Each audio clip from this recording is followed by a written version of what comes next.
Welcome to the Church Apps Podcast. Free software built by the church for the church. Hey, I'm Michael and this is Carrie, and today we're talking about something that I think surprises almost every church leader we talk to. Carrie, I'm going to let you just drop it on them right away. What does it cost to have your own church mobile app? Through church apps? Zero. Nothing. Completely free. Your church gets its own mobile app. Real name, real branding, real features, and it costs you absolutely nothing. And what would that normally cost somewhere else? So, Tithely's standalone app is $89 a month. Pushpay and Subsplash. You have to call them to get a price, which is never a good sign. When a company won't put their price on their website, it usually means the number is high enough that they'd rather explain it in person.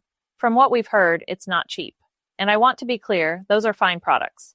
But you are paying every single month just to have a way for your people to connect with your church on their phone. And that adds up fast. Even at the lower end, that's over $1,000 a year just to have an app. Right. And it's not just the app. It's the giving platform, the database, the check-in system, the website. When you add it all up, churches can end up spending so much on software that they can't fill the ministry positions they actually need. Okay, so let's talk about what the B1 app actually is. Walk us through it. So when your church signs up for church apps, you get access to the B1 mobile app. Your members download it from the App Store or Google Play. They search for your church name, they connect, and they're in. From there, they can see the church calendar, view and join groups, access the member directory if you've enabled it, check into services when check-in is open, the full experience. And it actually has your church name on it. Yes, this is where it gets fun. In B1 Admin, you can set your church logo and your primary color. So when someone opens the app and searches for Grace Community Church, they see Grace Community Church, not a generic church apps logo. Their church. It feels like your app because it is your app. Let's talk about push notifications because I think this is the one that makes people's jaws drop. Okay, so here's the thing about push notifications. Most of the time when you get a push notification from a business or an app, someone paid for that. The platform is charging the app, developer per notification, per user, per campaign. It gets expensive fast. With B1, push notifications are completely free. You go into B1 Admin, you write your message, you pick your audience, everybody or a specific group, and you hit send. Done. And they get it on their phone instantly? Instantly. It goes right to their phone. No extra cost, no per message fee, nothing. Years ago, if a church wanted their own mobile app, what did that actually look like? Years ago, the honest answer was budget at least $1,500 a month. And that's just part of doing ministry in the digital age. That was the reality. And $1,500 a month is a part-time position. It's a summer missions trip. It's curriculum for your kids' ministry for a whole year. Churches were just accepting it as the cost of staying connected with their people. And now? Now I get to tell them it's free.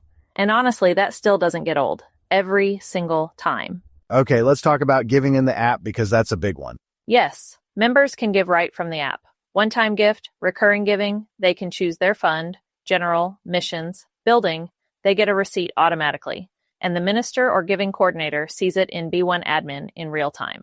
I want to talk about something that makes B1 really flexible, the custom tabs. This is one of my favorite features.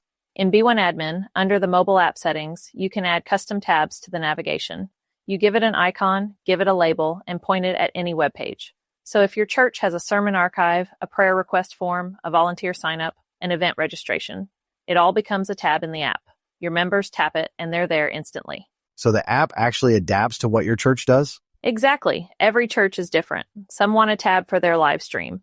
Some want their small group resources front and center. Some want a link to their food pantry sign-up.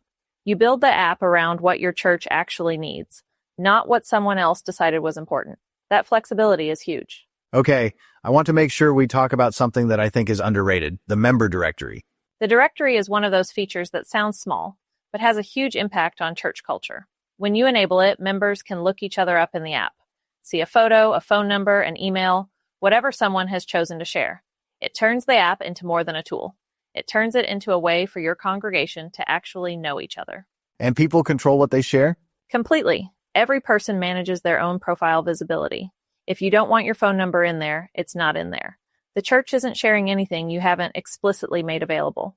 All right, try it this week. Carrie, take us through it. Here's exactly what I want you to do. First, go to b1.church and create your account. It's free, takes about 10 minutes. Once you're in, on the left side, you'll see a menu. Click the drop-down and go to website. From there, click the Appearance tab. It's the third tab across. That's where you'll find logo. Just click it and upload your church's logo. And right there in the same panel, you can set your color palette to match your brand. That's it for branding. Then go back to that left menu, click the drop-down again, and this time go to mobile. That's where you can add a custom tab for your app. Pick something your church already uses, like your giving page or a form. Give it a label and an icon, and it shows up right in the app. After that, download the B1 Church app on your phone, search for your church, and walk through it as a member. You'll see your logo, your colors, your custom tab, your church's app. That's your starting point. And for anyone who already has a paid app somewhere else, I'm not going to tell you to cancel anything this week. What I will say is, pull up your monthly invoice, look at the number, and then go spend 30 minutes with B1. Just see if what you're paying for is actually doing more than what's already free. For most churches, it's not. That's a fair challenge. Links are in the show notes as always. Head to b1.church to get started. And if you need help setting things up, support.churchapps.org has everything you need. All the code is open source at github.com/churchapps if you want to look under the hood. And I just want to say this before we close. The reason we do this, the reason all of this exists, is because we genuinely believe the church is worth it. Not just the big churches with the big budgets. The church of 150 people in a strip mall that's changing lives in their community. The church plant meeting in a school cafeteria.